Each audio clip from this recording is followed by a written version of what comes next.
Venues are hot, slammers are unpredictable, the music is loud, and all of those elements combined make the mosh pit one of the most chaotic and savage environments that we can willingly, voluntarily place ourselves into. If you enter the pit without basic knowledge, preparation, or passion, well, it's gonna eat you alive, especially if your cardio is garbage. A Doc Martin will stomp you, a spike will slice you. Fists and elbows are unavoidable, and if you manage to make it through those wild waters, then you have to show off your best dive. Because you don't have infinite shots and anything can go wrong, so make every dive count. And since every dive matters, you have to out-dive yourself every time. You have to out-slam the slammer next to you every single time you go out there. And when it comes time to toss a tope of your own, it's probably going to be one of the dives I talk about in today's video, because today's video is all about the most common and most devastating stage dives. I watch a lot of stage diving, so we're going to go over what I see most slammers choosing. We're going to talk about the skill level, we're going to talk about the damage, we're going to go a little bit into the modifiers and variations of each of these dives, and show you the wrestling move that these dives are named after.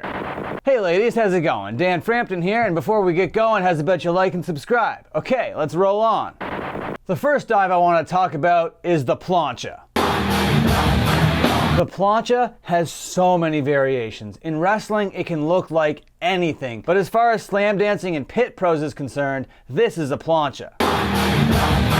It's like a 90-degree rotation dive, and its skill level is intermediate. You're probably not going to want to do this dive on your first night at a show, but on your second or third night diving, you're probably going to be throwing a couple planchas. It's versatile and high impact, and when a muscly guy hits it, goddamn does it ever have a high damage ratio. It's pretty stylish and people will take notice, but it's not really that fancy. And because wrestling planchas take so many forms, I'm going to show you the one that I named this specific one after. And due to the fact that planchas are so common and that there's so many variations to it, that's why they all have different names, different brandings, depending on who's throwing the plancha. So let's watch the mosh pit and the wrestling one back to back. This next dive is exclusive to slam dancing, and it's the head walk, also known as the skull stroll. Only professionals are using this maneuver. The damage is sky high, and there's a 2x multiplier on every skull crushed. But the reason why this move is such a risky move is because it comes with the chance of a receipt. If you crush someone's head, they're not going to be so pleased about it, and they're going to be out for your head. So because of that, there's two applications of this move. There's the worked version, where you kind of just do a bicycle kick and graze people's heads. That's the way the pit likes you to do it. But if you want to assert mosh pit dominance, you're gonna do the shoot version and just go out there and crush some skulls. What's the worst that they're gonna do, huh? It takes a while to perfect this move, but when you do, you get addicted to it. That kind of power is exhilarating, so slammers that do the headwalk technique, watch out for 3 to 5 of them per set. This next dive is a novice skill level dive, and it's the simple senton. It varies in effectiveness between slammers, basically based on speed and weight. It's a very easy move, and it's one of the first moves you do as a stage diver, and maybe because of those reasons, it's not as popular as you'd think. But during sets where there's sentons, everyone's trying to out-senton one another. Let's watch Kevin Owens give us the wrestling example, and then do a side-by-side. This next move is one of the most OP moves that you can do. There is so much damage. Well, let's just go through it. It's the corkscrew. The skill level here is veteran. This is the highest that it goes. The damage is sky high. That is also the highest that it goes. The steez is through the roof. It is at a maximum. Corkscrews are just super steezy. There are many modifiers to it, like the starfish, the breakfast burrito, and the blunt wrap supreme. For an example, let's watch Keith Lee. Okay, so if you watch my Pit Pro series, you hear this dive get called a lot. And it has two different names, but it's the same dive. it's the Tope Con Hilo and the Tope Con Hilo. Not gonna get into all the translations or whatever, but it started off in Mexico as the Tope Con Hilo, spelt with a G, but when the Japanese wrestling commentators got a hold of it, they called it Tope Con Hilo, and then that became the more common vernacular for the move. It's basically a diving front flip. The skill level is professional, damage is high, and steez is maximum. There really are only a few modifiers to this move. That's the snap flip and the delayed flip. Let's check out Finn Balor show us the wrestling version. Balor dispatches Ciampa, Tope Con Hilo.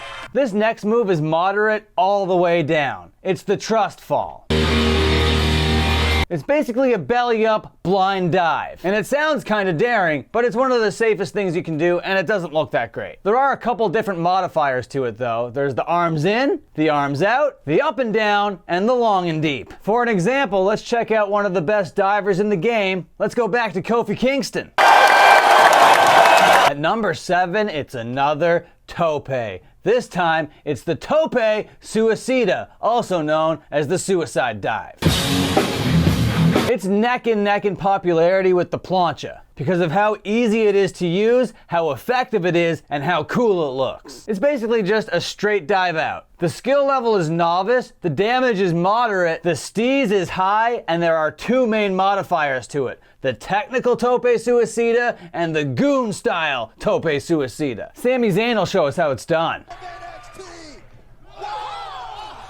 One of the most popular finishing maneuvers in wrestling in the 80s was Macho Man's elbow drop. And the elbow drop is basically just a Tope Suicida in the pit, but just twisted a little bit to the side with your elbow sorta out a little bit. The skill level is intermediate. The damage is moderate to high. There's not many mods, you're just tossing an elbow out there. It can also be called the flying elbow. So for an example, let's check out Superhuman. Fuck this shit. If you don't know Superhuman, you gotta go check him out. This guy is doing everything for the juggalos and juggalettes. Okay, so if you're going to a mosh pit soon, hopefully this list inspired you to get one of these dives in. With that being said, let's check out our last dive, and it's the Twisted Tope. For this one, there isn't a wrestling example.